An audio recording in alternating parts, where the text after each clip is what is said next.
professora emérita lá na Universidade Federal da Bahia já. E alguns títulos, porque são muitos, eu não pude botar todos. Membro associado do LDI Lexique, Dicionnaire Informatique da Universidade Paris 13, editora emérita da revista Estudos Linguísticos e Literários, coordenadora do GT de Sociolinguística da Ampol de 92 a 94, presidente da Abralim, Associação Brasileira de Linguística, de 1993 a 1995. Tem mais, né? Membro de conselhos editoriais dessas revistas todas aí, A Cor das Letras, Filologia e Linguística Portuguesa, Res Langue, que é o Revue Électronique de Sciences de Langage, Ingar, Revista de Estudos Linguísticos e Literários. E ainda não acabou. Coordenadora, né, já falei, coordenadora, presidente da Associação Brasileira da Abralim, diretora-presidente do projeto Atlas Linguístico do Brasil e membro, né, ela foi ano passado, ou retrasado, ano passado, ela se tornou membro da Academia Brasileira, Academia de Letras da Bahia, ocupando a cadeira 28. Aí está a foto dela recebendo a titulação de membro da academia. E um pouquinho da história da ProSuzana. Essa pesquisadora e bolsista de produtividade do Conselho Nacional de Desenvolvimento Científico e Tecnológico, CNPq, também é diretora-presidente do Projeto Alibe, iniciando em 1963, eu ainda nem era nascida, a sua atuação na Universidade Federal da Bahia, na área de letras, da qual hoje é professora emérita. O projeto Alibe, né, o projeto Atlas Linguístico do Brasil, é um empreendimento de grande amplitude, de caráter nacional e desenvolvimento, e tem a meta de realizar o Atlas Geral do Brasil no que diz respeito à língua portuguesa. A manifestação em favor da elaboração de um Atlas Linguístico brasileiro remonta a 1952, quando se estabeleceu, através do decreto 30.643, de 20 de março, como principal finalidade da Comissão de Filologia da Casa de Rui Barbosa, que, né, decidiu que ia fazer o Atlas Linguístico do Brasil. E aí, durante o terceiro Congresso de Dialectologia e Sociolinguística, o CIDES, que em 2018 vai ser sediado lá na Bahia, coordenado pela professora Suzana Alice, esse foi realizado em Londrina, em homenagem às professoras Suzana Alice e Jacira Mota, que é amiga dela inseparável. Quem conhece a professora Suzana sabe que uma anda, é igual Cosme e Damião, só andam juntas. Em outubro de 2014, né, elas foram homenageadas lá, e foi o lançamento dos 2 primeiros volumes do Atlas Linguístico do Brasil, que, por sinal, está à venda aqui, né, professor? O volume 1 é o de introdução, e o 2 apresenta 159 cartas linguísticas com dados de 25 capitais do Brasil. Para quem é da área, é um material maravilhoso. Como primeira orientadora do PIBIC do Instituto de Letras da UFBA, foi pioneira na implantação do Programa de Formação de Jovens Pesquisadores. Vem orientando alunos de graduação e de pós ao longo de toda essa vida, e quem não é aluno, ela também orienta. Eu nunca tive a sorte de ser aluna da professora Suzane Alice, mas ela sempre me acolheu, e tudo que a gente precisa, ela está sempre disponível a ajudar a gente. Coordenou o projeto CAPES COFECUB de 2009 a 2012, fomentando a participação de pesquisadores brasileiros para a formação na França, tanto de doutorado quanto de pós-doutorado. Enfim, nossa homenageada destaca-se entre os grandes nomes da dialectologia no Brasil, com larga experiência na área de variação da língua portuguesa. Está entre os fundadores da Abralim, tendo participado de sua direção e organizado o primeiro Congresso Internacional da Abralim. Juntamente com Nelson Rossi, também foi professor nosso lá, né, na Bahia, e Jacira, Jacira, sua parceira inseparável, aqueles 3 pontinhos ali que eu esqueci o sobrenome dela, fiquei de botar e esqueci de botar. Fez parte do grupo de pesquisa que implantou o projeto NURC, que é um outro projeto também lá da UFBA, e que tem parceria com outros lugares do Brasil, projeto de estudo da norma linguística urbana culta no Brasil, que iniciou em 1969. Em geolinguística, participou também com a Jacira, botei Jaciara, né? Da realização e publicação do Atlas Linguístico de Sergipe, em 1987. Aí está a amiga dela inseparável, aí uma Cosme e a outra é Damião, que só andam juntas. Aí a foto do Atlas Linguístico, se quiserem ver ao vivo, tem lá fora para vender. Produções nem dá para falar, mais de 200 artigos, capítulos de livro, mais de 30 livros organizados, mais de 200 trabalhos apresentados em eventos científicos, e aí está a pró-Suzana Alice Marcelino Cardoso, que eu não podia deixar, né, de vir bater palma quando eu vi que ganhou, homenageado, de linguística, a professora Suzane, de filologia, o professor Patrício, tudo da Bahia. Eu falei, pô, Bahia esse ano, vou falar como falam os baianos, a Bahia brocou. Porque, né, aí eu falei, eu tenho que ir, nem que seja para bater palma para vocês, eu tenho que ir lá. E estou aqui muito feliz, tanto pela pró-Suzane, que eu estou representando no momento, quanto pelo colega Patrício, que também é um grande pesquisador e que, pelo menos na Bahia, eu não posso dizer pelo Brasil, porque eu não conheço todo o Brasil, mas na Bahia ninguém se destacou mais esse ano em filologia do que o professor Patrício, porque ele faz um trabalho belíssimo na Universidade Estadual de Feira de Santana. Quando forem na Bahia, dê um pulinho lá, fica a 100 quilômetros de Salvador. Então, nesse momento, nós vamos começar a cerimônia de condecoração e o professor Patrício poderá ter a palavra para falar, apresentando-se academicamente para os colegas que estão aqui presentes. Bom, boa noite a todos. Inicialmente, eu quero agradecer aos organizadores do evento, ao professor José Pereira, que é uma pessoa que se dedica à organização do Cifefil e de outros eventos itinerantes que acontecem em outras universidades e que idealizou essa premiação. Eu estou lisonjeado com essa premiação. Para mim, é uma surpresa, de fato, porque aqui eu vi hoje pessoas sendo homenageadas com uma trajetória de vida acadêmica longa. Eu sou um jovem pesquisador, um jovem professor, tenho 16 anos apenas de docência na Universidade Estadual de Feira de Santana. Estou em início de carreira, né? Principalmente agora que a aposentadoria vai chegar vai ser um pouco mais demorada, né? Eu ainda tenho uma grande caminhada na universidade até a minha aposentadoria. E eu espero que seja uma caminhada onde eu possa ter amigos, cultivar mais amigos e formar também novos pesquisadores, novos professores. Eu me orgulho muito de trabalhar no curso de licenciatura, de formar professores. Eu também atuo no Profiletras, também atuo no mestrado acadêmico. E vou falar um pouco da minha pesquisa aqui, porque a professora Celina disse algumas coisas, né, do meu trabalho lá na Bahia, na Universidade Estadual de Feira de Santana. A minha formação é em filologia, a minha formação se deu na UFBA, na Universidade Federal da Bahia, onde eu tive grandes mestres, herdeiros já de uma tradição filológica que a Bahia, a Universidade Federal, trilhou ao longo dos anos. Fui orientando a professora Célia Marques Teles, que também já foi homenageada com essa medalha. Então, a Bahia tem sido um celeiro de formação de novos pesquisadores. Eu também já estou aqui na condição de pesquisador formado por pessoas que tiveram um trabalho, como os professores aqui apresentaram, né? Se apresentaram, sendo homenageados professores aqui da casa. Então, sou herdeiro também de um legado. Então, com os meus professores da Universidade Federal da Bahia, onde eu fiz mestrado, doutorado, eu também aprendi um senso de ética, de responsabilidade com a pesquisa, e tenho me comprometido com isso. A minha pesquisa, assim como outras pesquisas na UFBA, tem procurado inovar o campo da filologia. Nós estamos discutindo há alguns anos na UFBA a inserção da filologia no universo digital. Nós hoje já discutimos a possibilidade de existir uma filologia digital, uma filologia que discute e que se insere nas humanidades digitais. A cultura escrita mudou, os textos circulam em vários meios e a filologia precisa acompanhar isso. Então, na minha tese de doutorado, eu desenvolvi uma metodologia de edição digital, que eu vou apresentar um pouco aqui para vocês, a pedido do professor José Pereira. Vou falar um pouco da minha pesquisa, preparei alguns slides, eu não sei se agora ou depois.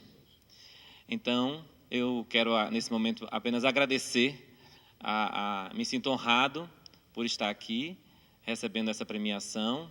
Espero fazer jus a essa menção honrosa. Obrigado.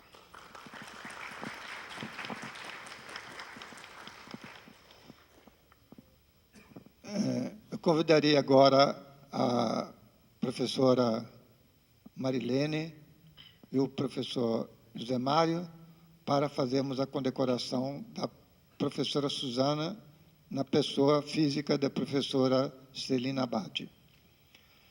Medalha Serafim da Silva Neto, destaque em Linguística e Filologia, 2016. Círculo Fluminense de Estudos Filológicos e Linguísticos. Condecoração. O Círculo Fluminense de Estudos Filológicos e Linguísticos, por meio de eleição virtual, condecora a professora doutora Suzana Alice Marcelino Cardoso como destaque em Linguística em 2016, concedendo-lhe a Medalha Serafim da Silva Neto, criada em 2011, com a finalidade de divulgar e prestigiar aqueles que forem escolhidos pelos seus pares, considerando sua produção acadêmica e os serviços prestados à causa da linguística. Rio de Janeiro, 4 de abril de 2017.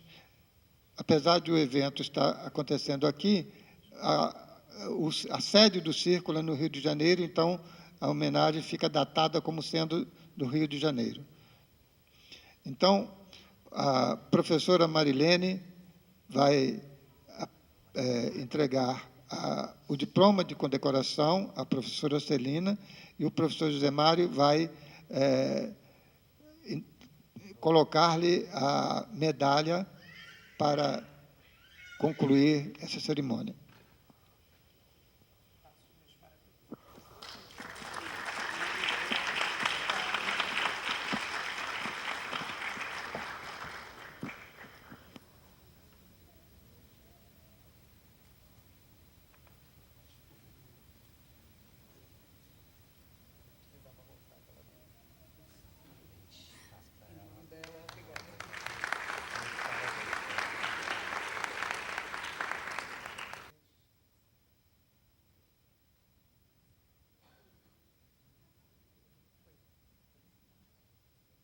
Vamos à condecoração do professor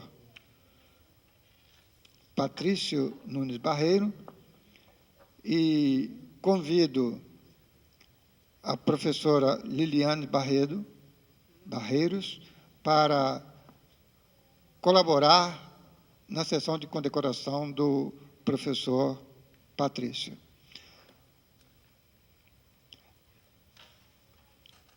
Professora Marilene, juntamente com a professora Liliane. Medalha Serafim da Silva Neto, destaque em Linguística e Filologia 2016. Círculo Fluminense de Estudos Filológicos e Linguísticos. Condecoração.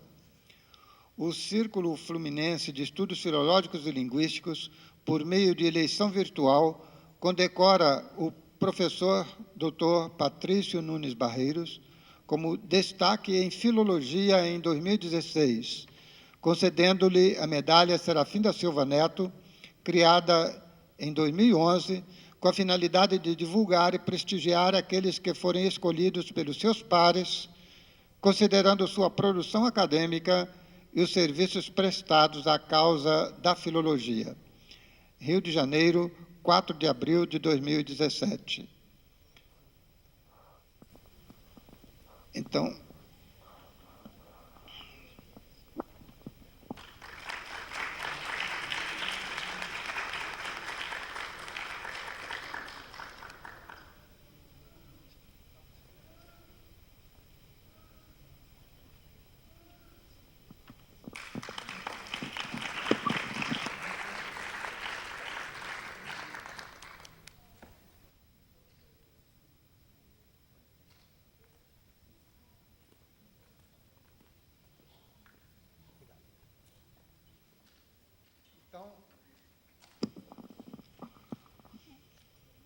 para encerrar essa sessão, vamos ouvir, então, a fala do professor Patrício, que vai nos dar uma lição de edição digital, mostrando-nos novos caminhos e perspectivas da crítica textual. Bom, eu vou procurar ser breve, pelo andar da hora. Apenas para que vocês conheçam um pouco da pesquisa que nós estamos desenvolvendo lá na Universidade Estadual de Feira de Santana, em parceria também com a Universidade Federal da Bahia. Bom, eu intitulei essa fala Edição Digital, Novos Caminhos e Perspectivas da Crítica Textual. Eu estou falando aqui de uma experiência de um projeto de pesquisa que existe desde 2008 e que é financiado pela FAPESB e pelo CNPq. E que tem uma série de outros pesquisadores envolvidos também. Alunos de iniciação científica, pesquisadores da instituição, da UFES, da UFBA e também da UNEB. Antes, eu quero apenas situar a discussão. Como já foi dito aqui pela professora Celina, a crítica textual é uma das faces da filologia. Talvez seja uma das áreas mais produtivas da filologia. Porque para que a gente estude o texto, nós temos que ter contato com esse texto. Então, nós precisamos fazer edições desses textos, e edições filológicas que correspondam aos anseios da pesquisa. Nós não podemos editar textos de qualquer maneira, principalmente agora, que nós estamos inserindo os estudos linguísticos, por exemplo, na era digital. Não se faz mais pesquisa, ou ainda se faz... Existe pesquisa, mas hoje em dia não se justifica mais nós desenvolvermos pesquisa na área de linguística sem contarmos com o aporte do meio digital, da tecnologia digital e dos computadores. Então, à medida que a linguística, que já existem áreas específicas da linguística, né, como a linguística computacional, lida com corpus, com corpora, nós precisamos ter textos editados criteriosamente para alimentar esses corpora, para que o estudo linguístico seja efetivo e a gente não cometa erros. Então, hoje em dia, a própria linguística computacional, pessoas que trabalham com grandes número de dados, né, com volume de amostras linguísticas muito grande, já tem sentido a necessidade de ter um filólogo na sua equipe que desenvolva critérios para que esses textos sejam editados e depois inseridos nessas plataformas. Na Unicamp, por exemplo, eles não têm a cadeira de filologia e já sentem essa necessidade. Eu faço parte, por exemplo, de um projeto de pesquisa que estuda utiliza na sua metodologia a alimentação de corpora, e eles estavam precisando de um filólogo para que os textos editados passassem por um sistema de rigor, de critérios rigorosos de edição, para que o texto inserido nessas plataformas pudesse gerar dados corretos. Porque, imagine, você colocar um texto numa base de dados e fazer busca automática, e você, às vezes, fazer uma tese com base em dados equivocados, de transcrições equivocadas. Isso tem acontecido muito. Essa febre do meio digital, da tecnologia digital, contagiou muita gente, e as pessoas se esqueceram de que a transcrição do texto, que a edição do texto precisa passar pelo crivo do filólogo. Tem que ter um olhar filológico, certo? Então, hoje em dia, mais do que nunca, a figura do filólogo se faz necessário. As tecnologias digitais exigem de nós um olhar filológico. Não precisa ser um filólogo de formação, mas precisa ter um olhar filológico para essa questão da inserção de dados. Bom, então, apenas para situar a discussão, eu quero trazer o seguinte aqui. Existem diferentes dimensões da cultura escrita hoje em dia. O texto ele não está mais circulando apenas no impresso ou numa forma material. Hoje nós já falamos de uma cultura escrita digital. A cultura escrita ela avançou para o meio digital, ela circula na rede, né? Os textos estão por aí. Então, isso também, de certa forma, contaminou os filólogos. Muitos filólogos pensaram que apenas a gente digitalizar a documentação e disponibilizar, já estávamos fazendo uma edição digital. E não é bem assim, né? Eu vou apresentar algumas questões aqui que vão trazer à tona alguns problemas que isso pode acarretar. Bom, então nós vamos ter a cultura impressa, a cultura manuscrita, a cultura impressa e agora a cultura digital, né? A cultura escrita, ela passa por 3 fases que são acumulativas, uma não anula a outra. Então, quando surge o impresso, né, ele não anulou as práticas de escritas manuscritas, tanto é que nós temos manuscritos diversos no século XIX e no século XX, que servem de base para nossas pesquisas. Muita gente trabalha com atas, com documentos notariais, com diários, manuscritos que foram escritos no século XX ou recentemente. Então, a cultura manuscrita ela não se apagou quando surgiu a cultura impressa. Assim como a cultura digital, né, não apagou também a prática, não acabou com a prática de manuscrita, de escrever o manuscrito ou de publicar textos impressos. Elas são acumulativas. Durante algum tempo, havia aquela ideia apocalíptica de que o texto impresso deixaria de existir. Nós teríamos somente os e-books, não teríamos mais o texto impresso. Essa visão apocalíptica já passou. Nós sabemos que a cultura impressa, a cultura digital, elas vão conviver juntas, né, pacificamente. Além disso, a gente tem que compreender que o texto digital ele é resultado de uma evolução da escrita que vem desde o manuscrito, desde as práticas iniciais da história da escrita, né? Por exemplo, quando a gente olha para a tela aqui do computador, que isso aqui é a reprodução da tela do computador, o nosso olhar vai direto para o canto ali, onde tem situando a discussão. Essa é uma lógica de leitura que foi desenvolvida a partir da tecnologia do texto material, da página do livro. Então, toda a tecnologia da escrita, ela foi construída a partir de uma cultura escrita impressa ou manuscrita e que foi transferida para o meio digital. Algumas pessoas também pensam que o hipertexto é uma coisa nova, não é. Nas edições críticas, uma edição crítica impressa é um texto hipertextual. A Bíblia, por exemplo, é um grande hipertexto, né? A Bíblia impressa. Então, o que aconteceu com o meio digital foi otimizar o uso do hipertexto, né? Ele é mais dinâmico, ele é mais fluido, ele passa de uma linguagem para outra. Na tela do computador, nós temos a junção de várias mídias ali circulando. Nós temos som, movimento, né? Tudo no mesmo espaço. Então, é essa a novidade que a tecnologia digital traz para nós, em termos de escrita, mas não o hipertexto. Então, tem algumas problemáticas que é preciso que a gente pense para que a gente entenda a necessidade de pensar filologicamente no meio digital, certo? Então, o digital é o resultado de uma evolução da escrita, como esse gráfico aqui representa. Tá? Então, nós temos novas práticas sociais da escrita e da leitura. Hoje, nós temos modos diferentes de ler. Hoje nós temos práticas diferentes de escritas, de modos de comunicação. Nós estamos gerando textos, nós estamos transferindo textos que foram pensados para o meio impresso, em forma de manuscrito, por exemplo, ou impresso, e que são colocados no meio digital, às vezes sem critério. E aí é que nós precisamos pensar filologicamente, tá?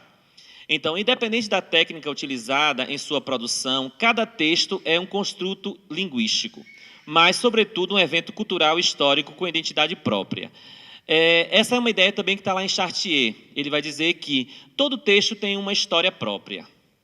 Uma história que envolve a sua prática de produção, de circulação, de consumo. Chartier vai falar, por exemplo, que um texto impresso não é o resultado apenas de um sujeito.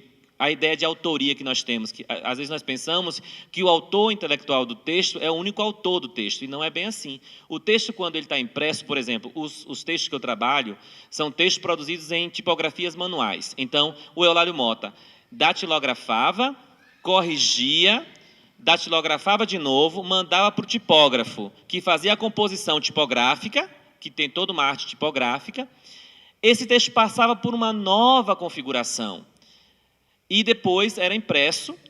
Quando chegava nas mãos de Eulalio Motta, muitas vezes ele detectava erros ou alterações que não agradavam.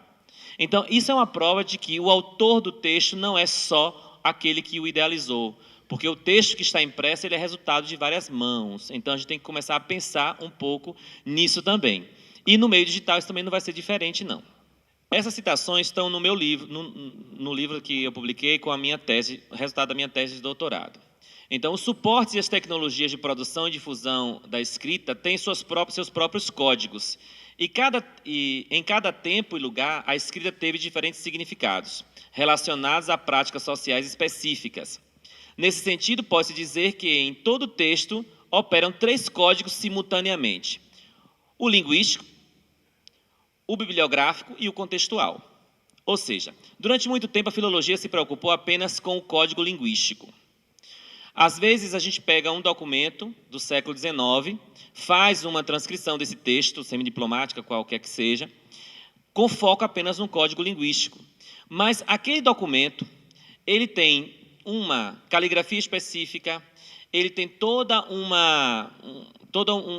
desenho, vamos dizer assim, um layout, que também é uma linguagem, que também transmite significados. E quando você passa para por exemplo, digitando no editor de Word, por exemplo, que é onde nós fazemos as nossas edições, as nossas transcrições, nós apagamos tudo isso. E muitas vezes alguns filólogos esquecem de contextualizar, de apresentar como esse texto foi pensado pelo seu autor intelectual e para aquela época. Ou seja, nós estamos apagando determinadas informações do texto, que são os códigos bibliográficos, que são as técnicas utilizadas para que aquele texto chegue até o leitor, seja ela manuscrita ou impressa.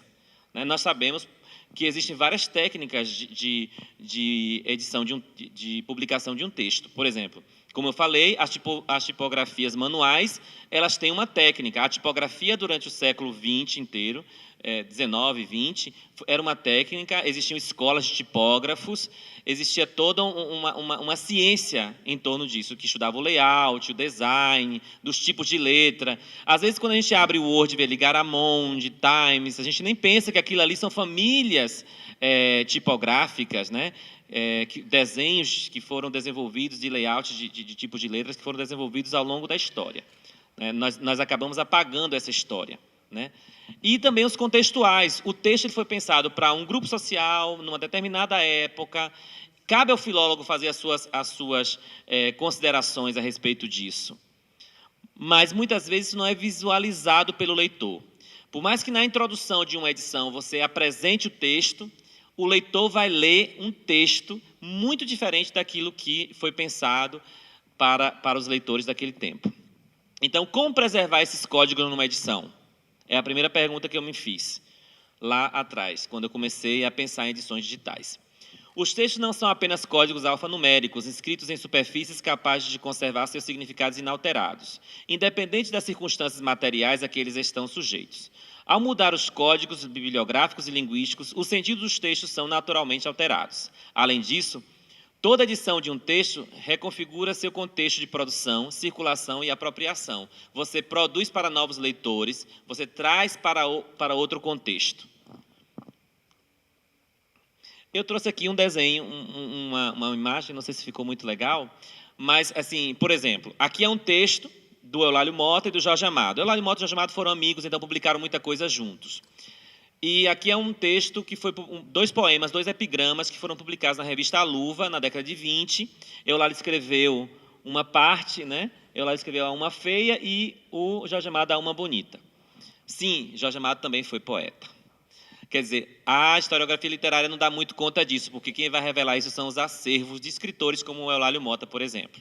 Né? Então, tem muitas, por exemplo, no acervo de Eulálio Mota nós temos uma infinidade de cartas trocadas entre ele e Jorge Amado, que naturalmente contribuirão para conhecer mais Jorge Amado. Então, os acervos literários é uma outra questão que eu vou tocar daqui a pouco. Então, aqui tem um exemplo de uma edição semidiplomática tradicional que a gente faz. Ou seja, nós tiramos toda uma linguagem própria do documento. Ou seja, nós não temos mais até mesmo a borda do texto, ela traz sentidos que podem ser apagados numa edição. Certo? Aqui eu trouxe um outro exemplo. São os textos dos panfletos, são os panfletos de Eulálio Mota. Todo mundo sabe como é a arte tipográfica manual, né? Você vai montando tipo a tipo, né? E aqui, como se tratam são panfletos, não havia um interesse do tipógrafo de fazer grandes layouts, ou trabalhar com tipos especiais de letras, né? Então, acabava o tipo, ele pegava um outro qualquer, aleatoriamente. Porque o panfleto é uma literatura efêmera, ele não é para ser guardado. Você publica um panfleto e depois você rasga e joga fora. Né? Então, assim, a gente pode observar várias questões aqui que estão implicadas nesses textos. Por exemplo, você nota aqui que o tipo acabou e ele utiliza um outro tipo, né, de letra. Né? Isso acontece muito, né? Substituições e coisa do tipo. São pequenas informações que dizem respeito à história do texto, como o Chartier fala, né?